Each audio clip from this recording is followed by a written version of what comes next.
meu irmão. Bom dia, minha irmã. Louvado seja o nome do nosso Senhor Jesus Cristo. Para sempre seja louvado. Hoje, dia 18 de setembro de 2020, sexta-feira, nós estamos na 24ª semana do tempo comum. E hoje o Senhor ele nos faz um convite para que a gente possa refletir sobre a vida humana. Ela tem valor? Ou toda vida humana tem valor? Mas será que nós conseguimos valorizar toda a vida humana? E é isso que nós vamos refletir durante esse tempo da nossa leitura orante, em que dentro dos nossos afazeres do dia, nós retiramos um momento do nosso dia para estarmos na presença de nosso Senhor Jesus Cristo, para ler a palavra, meditar a palavra, orar com esta palavra, contemplar a Deus, termos uma comunhão espiritual com Ele e fazer um propósito de mudança de vida. Porque a cada leitura orante, o Senhor nos faz um convite a sermos pessoas melhores. Porque a palavra de Deus ela é viva e eficaz. Não tem como nós orarmos, lermos a palavra e continuarmos as mesmas pessoas. Sempre o Senhor faz um convite para que a gente possa fazer um projeto de mudança da nossa vida. É a gente refletir quem sou e o que eu posso fazer para eu ser melhor. E hoje, dentro desse projeto da leitura orante da Palavra de Deus, é um convite que o Senhor nos faz essa reflexão. A vida humana, ela tem valor? Toda vida humana tem valor? Ou só algumas pessoas ou algumas vidas humanas têm valor? Muitas vezes deixamos de valorizar tudo e todos. Todos nós somos filhos de Deus. Mas será que a gente começa a garimpar nesse mundo nosso aqueles que merecem serem filhos de Deus e outros que não merecem? E é isso que nós vamos refletir durante os 4 passos da leitura orante da palavra, que é a leitura do texto, o que o texto diz. Depois é a meditação, o que esse texto diz para mim. Depois é a oração, onde a partir do que tudo que eu li, tudo que eu meditei, eu vou orar para Jesus, para Ele me dar um direcionamento para a minha vida. Depois eu vou fazer uma comunhão espiritual, que é eu estar mesmo frente a frente com Deus, na minha contemplação. E também fazer um projeto de vida, de mudança, porque com certeza não existe ninguém que precisa mudar. Todo mundo precisa melhorar mais um pouco. E a cada dia, se a gente melhora um pouquinho, quão melhor seremos quando estivermos face a face com Deus. E antes de nós começarmos a leitura orante, queria fazer um convite. Aquele que não é inscrito no canal da RCCBH que possa se inscrever. Também pedir para vocês acionar o sininho de notificações, a você dar o seu like, seu joinha, a você divulgar o nosso vídeo da leitura orante da Palavra de Deus, porque eu lia um trecho de São Paulo, que é 2 Coríntios capítulo 4, e São Paulo diz: porém, temos este tesouro em vasos de barro. Então, o nosso tesouro maior, que é Jesus, Ele está nesse vaso de barro que sou eu. Mas nós temos esse tesouro em vaso de barro para que transpareça claramente que esse poder extraordinário provém de Deus e não de nós. Então, a graça da leitura orante não provém de nós, seres humanos, mas vem da graça que Deus nos dá a partir do momento que nós retiramos um momento do nosso dia para estarmos juntos. E nós então iniciamos a nossa leitura orante em nome do Pai, do Filho e do Espírito Santo. Amém. O primeiro passo, que é a leitura do texto, o que esse texto diz, nós começamos esse primeiro passo pedindo o Espírito Santo. Porque sem Ele nós lemos e muitas vezes não entendemos, ou então às vezes a gente começa a ser meio... querer que a palavra se encaixe com a minha vida e não a minha vida se encaixe na palavra de Deus. Eu sou o Espírito Santo que tem o poder de converter o meu coração. Eu sozinho eu não mudo, mas pela força do Espírito Santo tudo é possível. Então vamos orar. Vinde, Espírito Santo, enchei os corações dos vossos fiéis e acendei neles o fogo do vosso amor. Enviai, Senhor, o vosso Espírito e tudo será criado e renovareis a face da terra. Oremos, ó Deus, que instruístes os corações dos vossos fiéis com a luz do Espírito Santo, fazei com que apreciemos corretamente todas as coisas, segundo o mesmo Espírito, e gozemos sempre de sua consolação, por Cristo Senhor nosso. Amém. E eu clamo, Senhor, o Espírito Santo sobre a minha vida e sobre a vida de todos aqueles que neste momento fazem a leitura orante da palavra de Deus. E a palavra que hoje o Senhor nos chama a meditarmos é Lucas capítulo 8, versículos de 1 a 3. E a palavra diz que naquele tempo, Jesus andava por cidades e povoados, pregando e anunciando a boa nova do reino. Os 12 iam com ele, e também algumas mulheres que haviam sido curadas dos maus espíritos e doenças. Maria, chamada Madalena, da qual tinha saído 7 demônios. Joana, mulher de Cusa, alto funcionário de Herodes, Susana e várias outras mulheres que ajudavam a Jesus e aos discípulos com seus bens que possuíam. Palavras da salvação. Glória a vós, Senhor. Que essa palavra possa mesmo entrar no nosso coração e frutificar. E para isso a gente começa a pensar a partir do que a palavra nos diz, né? Que vem dizendo: Jesus andava por cidades e povoados, pregando e anunciando a boa nova do reino de Deus. E aí a gente começa então, o que é o reino de Deus? Muitas vezes a gente fala, né, buscai primeiro o reino de Deus e a sua justiça e tudo mais o será acrescentado. Então o reino de Deus é o tesouro maior que todo ser humano busca. Só que Jesus, ele coloca que é para nós buscarmos tesouros onde a traça e o ferrugem não corroem. Mas é para a gente buscar tesouros nos céus. E são tesouros que o ladrão não rouba. E quais são esses tesouros? São tesouros que muitas vezes a gente não consegue quantificar. Então, se a gente começar a buscar os tesouros de Deus, que seria a alegria, a paz, a saúde, a fraternidade, a bondade, a amizade, a fidelidade, a esperança, são tesouros que ninguém pode tirar de nós. Porque se ele estiver em mim, esse tesouro, ninguém pode tirar. E aí, quando Jesus ele começa a anunciar esse reino de Deus, Jesus ele não anuncia sozinho, ele anuncia com os 12 discípulos dele. E aí, quando a gente começava a meditar, né, sobre a vida humana, toda vida humana tem valor. Jesus ele quer nos resgatar para que a gente tenha uma vida plena.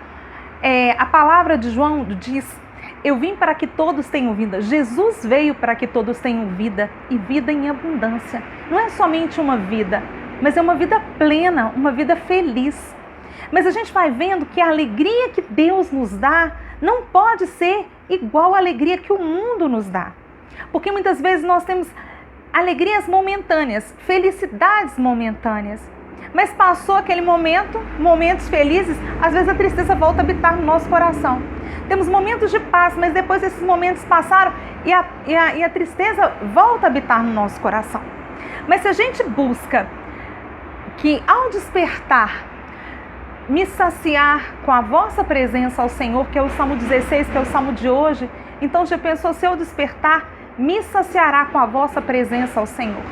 Então, se eu estiver saciado com a presença de Deus, se essa presença de Deus, se esse reino de Deus, ele começa a habitar em mim, eu começo a ser uma pessoa diferente. Mas muitas vezes a gente começa a pensar, mas para mim o reino de Deus é difícil. O reino de Deus, eu não mereço o reino de Deus, ou eu não consigo mudar, eu não consigo melhorar. E aí a palavra já diz que Jesus estava com os 12 apóstolos. E aí, se a gente começar a pensar nos discípulos de Jesus, nós vamos pensar só alguns e a gente vai começar a ver a nossa semelhança com eles. Então vamos começar com Simão Pedro, porque Simão Pedro é aquele discípulo rude, aquele ignorante, iletrado, imprevisível. Mas depois que ele recebe o Espírito Santo, ele se torna um homem dinâmico e um bom líder. Então a gente vai vendo que, do mesmo jeito que Pedro tinha muitas dificuldades, ao encontrar Jesus, ele pode ter uma vida transformada. Se a gente pega o discípulo João é um jovem, e como todo jovem, ele era impulsivo. Então, o reino de Deus é para o jovem também. Se a gente pega Mateus era um cobrador de impostos, ele era um ladrão. Ou seja, aqueles que cobravam impostos, muitas vezes, eles cobravam para mais, o cobrador de impostos, ou seja, o que era de Roma, eles entregavam, e já que eles tinham cobrado a mais, eles ficavam com um pouco desse dinheiro também. Mas ao ser chamado por Jesus, ou seja, toda vida humana tem valor.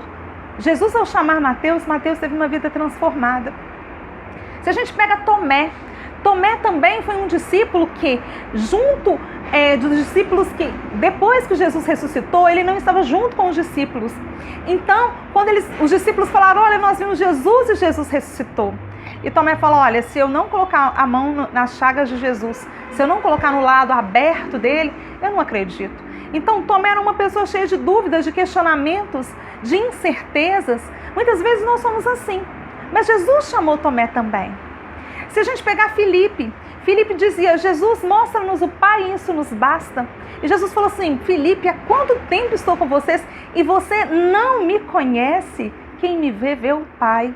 Então, ou seja, se você é aquele cristão que vive na igreja, vive buscando a Deus, mas ainda não teve essa experiência íntima e sincera com o Senhor, Jesus ele te chama, vem também anunciar o reino. Ou seja, venha ser feliz, venha encontrar esse tesouro onde o ladrão não pode roubar e a traça e a ferrugem não pode corroer. E se a gente se nós fôssemos meditar todos os apóstolos, nós veríamos que cada um tem qualidades e tem defeitos também.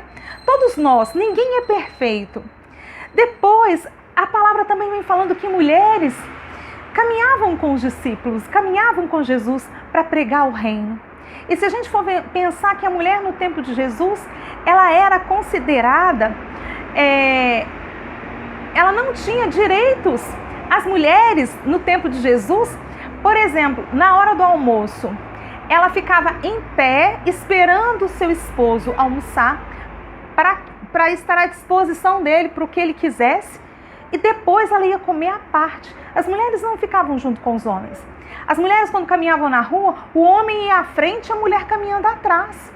E agora, se a gente imagina, Jesus é aquele que traz todos aqueles de diferentes situações, diferentes níveis sociais, porque a gente vai ver que tem mulheres, que aqui dizem mulheres doentes fisicamente, psicologicamente, mulheres de alma ferida e machucada, não é? E também, se a gente pega Joana, esposa de Cusa, que era como se fosse um grande cargo que ele tinha, então ela era uma mulher de um homem que tinha posses, mas ela também seguia Jesus. Então quando Jesus ele nos chama, independente do que for, independente de como nós estamos, ele nos chama. Toda vida humana tem valor. A minha vida tem valor e a sua vida tem valor. Por isso que eu te chamo para nós já ir para o segundo passo da leitura orante, que é a meditação. O que esse texto diz para mim? Que é mesmo essa busca de eu vou para Jesus do jeito que eu estou. Ou seja, o Jesus me chama para eu passar pela essa porta estreita. Eu estou disposto a largar meus excessos e meus apegos para buscar o reino de Deus? Eu estou disposta a acreditar que o ser humano ele tem valor a começar em mim? Eu tenho defeitos, mas eu tenho que ver que eu também tenho qualidades. E essas qualidades podem superar os meus defeitos em Jesus, porque sozinho é muito mais difícil. Depois, eu não olhar para trás, porque eu não tenho que olhar o que eu não tenho, o que eu perdi, mas sim aquilo que eu estou ganhando a cada dia quando eu decido por Jesus. E é isso que eu queria te convidar para nós irmos já para o terceiro passo da leitura orante da Palavra de Deus, que é a oração. Para que nós pudéssemos orar e pedir ao Senhor Jesus para Ele fazer o novo dele em mim e em você. Eu não sei qual que é o novo que você precisa, mas eu sei que o Senhor Ele vê e Ele sabe o que eu preciso, o que você precisa. E por isso, ó Pai, em nome de Jesus, eu clamo o Teu Espírito Santo sobre a minha vida e sobre a vida de todos aqueles que buscam em Ti através dessa leitura orante da Palavra de Deus. Eu te peço, Senhor Jesus, que eu e todos aqueles que estão agora orando comigo essa leitura orante da Palavra, sejam homens e mulheres que acreditam que todo ser humano vale a pena, que a vida humana vale a pena, que eu sou um ser humano de valor. Eu tenho valor. E agora eu já te convido a nós irmos para o quarto passo, que é a contemplação, que é essa comunhão espiritual em que eu, diante de Deus, eu decido ser uma pessoa diferente, que é o meu projeto de vida. E é isso que eu te convido a você pensar nesse dia de hoje. Qual é o meu passo concreto para eu olhar para mim e ver o quanto que eu sou importante e eu tenho valor? Se você puder, hoje, dentro da nossa leitura, da primeira, do Salmo e da segunda leitura, nós temos o Salmo 16, que diz: ao despertar, me saciará com a vossa presença, ó Senhor. Que a gente possa mesmo, ao despertar, nós podemos saciar a nossa vida com a presença do nosso Senhor Jesus Cristo. Que Deus nos abençoe, que a gente tenha um bom dia, em nome do Pai, do Filho e do Espírito Santo. Amém. E até amanhã, se Deus quiser, com a leitura orante da Palavra de Deus.